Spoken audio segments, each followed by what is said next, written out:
সাথী বন্ধুরা, এই পর্যায়ে আপনাদের সম্মুখে আজকের এই পথসভায় বক্তব্য নিয়ে আসছেন বাংলাদেশ সমাজের পরিষদের কুমিল্লা জেলার নেত্রী সম্রাট ফারজানা আক্তার।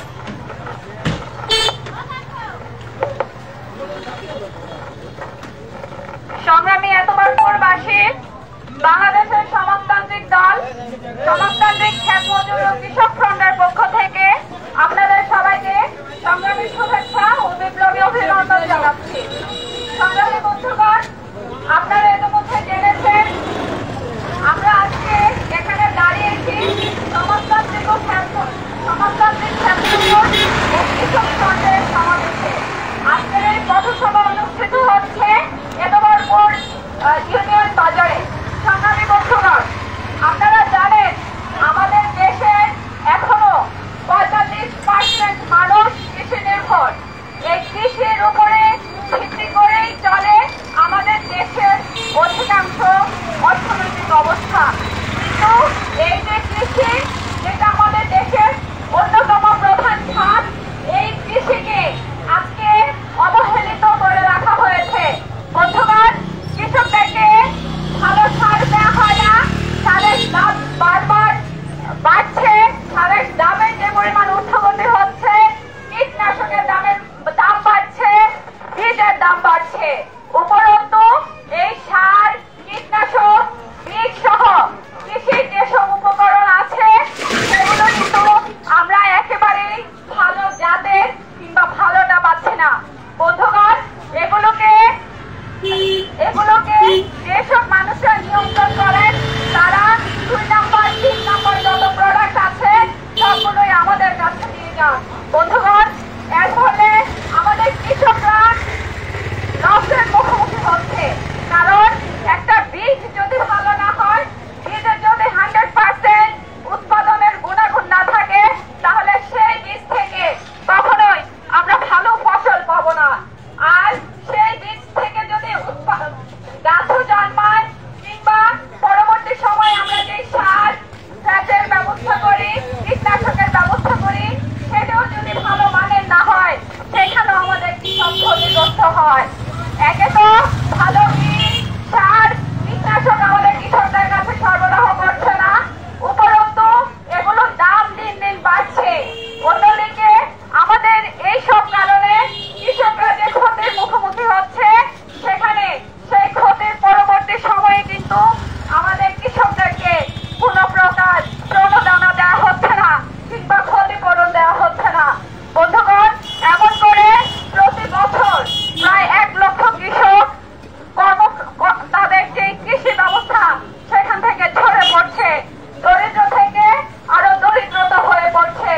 বন্ধুগণ, এই ব্যবস্থা থেকে উত্তরণ ঘটাতে হলে আমাদের যে বাজেট আছে, সেই বাজেটে কৃষকদের জন্য এবং এই কৃষি খাতে 40% বরাদ্দের আমরা দাবি জানাচ্ছি। এবারের বাজেটেও আমরা 40% বরাদ্দের দাবিতে স্মারকলিপি দিয়েছি সমাজতান্ত্রিক ক্ষেত মজুর ও কৃষক ফ্রন্টের পক্ষ থেকে। বন্ধুগণ, কিন্তু কৃষকদের এই দাবি দেওয়া সরকার মেনে নেয় না। কৃষকদেরকে রেশন দেওয়া হয় না, 180 দিন মাত্র কাজ থাকে। এরপরে সারা বছর আমাদের এই কৃষক ভাইরা ক্ষেত মজুর, দিন মজুর ভাইরা কর্ম ছাড়াই তাদেরকে চলতে হয়, তাদের কর্মসংস্থানের কোনো ব্যবস্থা করা হয় না। বন্ধুগণ, আমরা দাবি করেছি যে সময়টা কৃষকরা তাদের কাজ পায় না, সেই সময়টায় সেসব কৃষকদেরকে আলাদা করে ভাতার ব্যবস্থা করা হোক, রেশনের ব্যবস্থা করা হোক। বন্ধুগণ, কিন্তু সরকার সেই দাবি মানতে রাজি নয়। আমরা গত 53 বছরে দেখেছি সরকার আসে যায়, আওয়ামী লীগ আসে, বিএনপি আসে, এখন অন্তর্বর্তীকালীন সরকার আছে, কিন্তু আমাদের এই কৃষকদের কথা বলার কোনো মানুষ নাই, আমাদের এই ক্ষেত মজুর, দিন মজুর ভাইদের কথা বলার মানুষ নাই। বন্ধুগণ, বাংলাদেশের সমাজতান্ত্রিক দল বাসদের যে সংগঠন সমাজতান্ত্রিক ক্ষেত মজুর ও কৃষক ফ্রন্ট, সেই ক্ষেত মজুর ও কৃষক ফ্রন্টের পক্ষ থেকে আমরা বারবার দাবি জানিয়ে আসছি আমাদের এই কৃষক ভাইদের পক্ষ থেকে।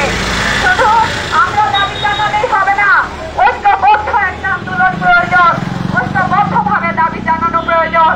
আজকে আপনাদের এই এলাকায় আমরা এসেছি, এখানে আপনাদেরকে সচেতন করার জন্য। আমাদের যে অধিকার আছে সেই অধিকারগুলো সম্পর্কে আপনাদেরকে জানান দেয়া এবং আমাদের যে অধিকারগুলো আছে সেগুলো সম্পর্কে সরকারকে জানান দেয়া। আজকে যদি এখান থেকে আমরা জানান দিতে না পারি, আমরা যদি সরকারকে বলতে না পারি যে আমার অধিকার, আমার প্রাপ্য আমাকে বুঝিয়ে দাও, আমার নাগরিক হিসেবে আমার প্রাপ্য হিসেবে আমি পেতে চাই, সেই অধিকার যদি আমরা সরকারকে না জানাই তাহলে সরকার আমাদের সেই দাবি কখনোই মেনে নেবে না। একটা কথা, যখন কোনো সন্তান জন্মগ্রহণ করে সেই সন্তানের যখন ক্ষুধা লাগে সেই সন্তান কান্না না করলে মা দুধ যায় না।